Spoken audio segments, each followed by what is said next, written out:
as well. But remember, last thing we were talking about was this lilt. It's like a graceful dance. You have your little 1, 2, 3, 4, 6, 1, 4. If you start to move your hips in different directions, it's absolutely fine as you're singing. It actually helps the diaphragm support when you do a little lilt. So Is that called a minuet? Or? now, the 1, 2, 3 is a minuet or a waltz. But I don't know, it's 6/8 is kind of more like peasant dances, but I'm not familiar with their... I just see them all in their prints. I don't know what's... yeah, this was Bach, so... something with the...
is in the middle section where it changes texture.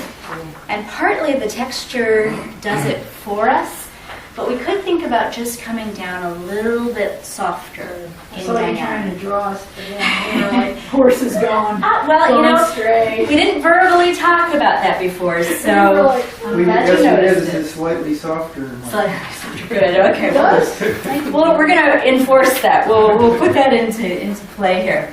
The reason I say it is because even though the pitches are getting higher and higher, and as pitches get higher, we tend to make things louder, we want to save that next step. This is a Baroque piece of music, and the way they did their dynamics was called terraced dynamics. So they would step their dynamics, all one layer, and then they would have a step to a whole new layer. And that step happens at the end of measure 28.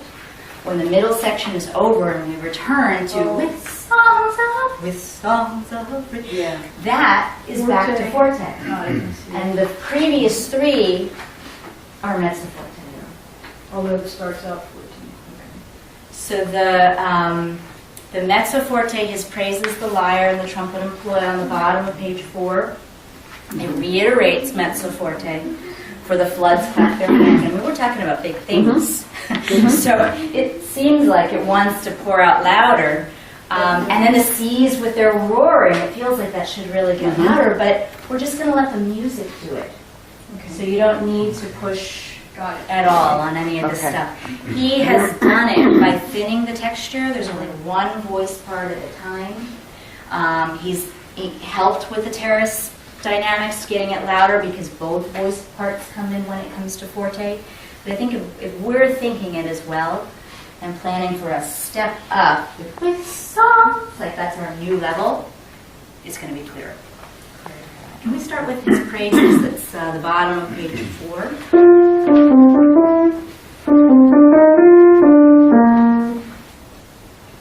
And that's a forte for us, Camille. That's okay.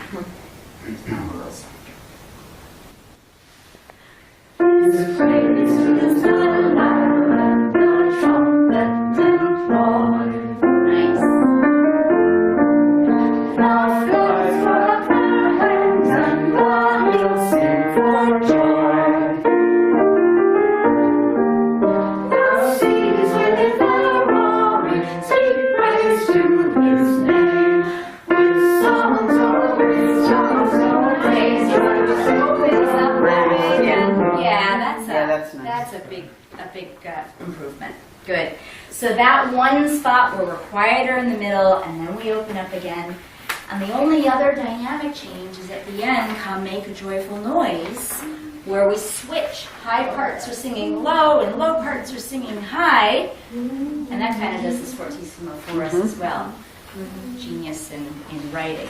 But let's just take it from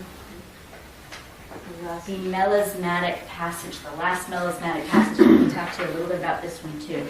So when you sing your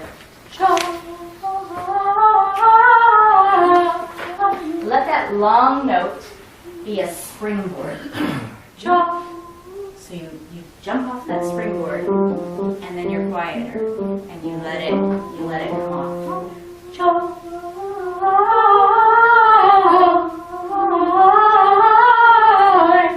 So that you don't have trying to be all level. This is not the place for that. What was the chord down on the shelf? That moving thing called the conveyor belt. The conveyor belt. Thank you. Yeah, this is not the place for the conveyor belt that keeps us moving forward and even keel. We're gonna have Trampoline. Like a springboard into water or something to the next springboard. I don't know, something that moves us forward. So let's just take it from break forth into joy parts. So we have break forth into, pick up to the middle line, page 6. Starting with the top part and then the second part. So last break, last word of the top of 6, going into the middle line. Break. Break. Break forth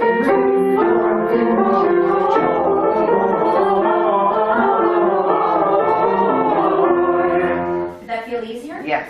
Yeah, let's do that again.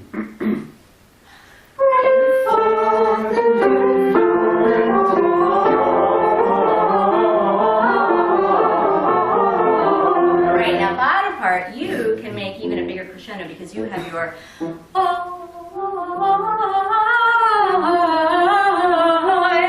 that last little that part can push just a little bit more, and it'll help us cadence. There.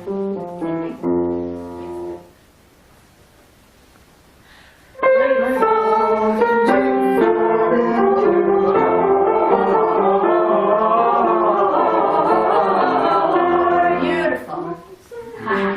Preparing for going on. So this time we're going to do that same thing, and we're going to go on, and we'll have, when we do our come make a joyful noise, this is the first place that it's actually making a tenuto marking for each of our 1, 2, 3, 4, 5, 6. Do you see that little line on come make a joyful noise, sing to the Lord, come make a joyful noise, sing to the Lord. You can just give a little stretch. The tenuto marking, that little line, literally tenuto means, tenere means to hold the full length. So tenuto is lengthening that note, and giving the full length of that note, rather than what we often do is spring off and move on to another note. So come, make a joyful noise, sing to the Lord. Just a little bit more.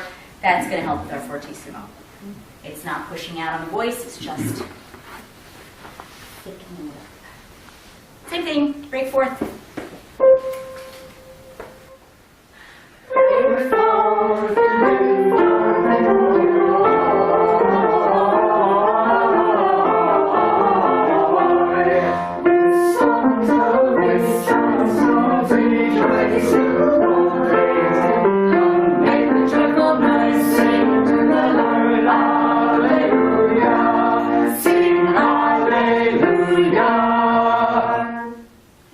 Did you hear how open that ending was?